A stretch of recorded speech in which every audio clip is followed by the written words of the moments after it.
একটাই ছেলে,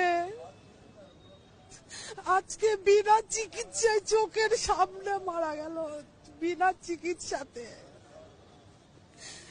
এরকম দৃশ্য দেখতে হবে সন্তানকে নিয়ে কোনোদিন ভাবিনি, কোনোদিন না। ছেলেটা ছটপট করতে করতে পড়েছে, একেতে তো দুটো পা গেছে, দুটো পা, তার মধ্যে এত ব্লিডিং।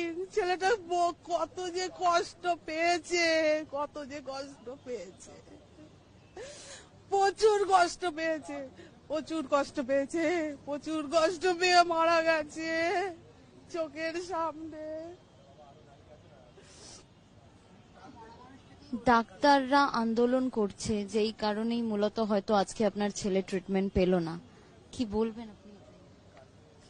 ডাক্তাররা আন্দোলন করছে ঠিক আছে, তা বলে তারা পেশেন্ট দেখবে না?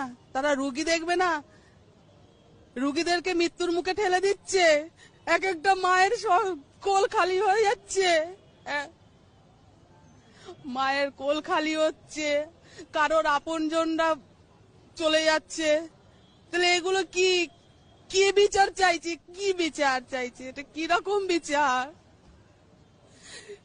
এটা কিরকম বিচার বলুন না আমায়।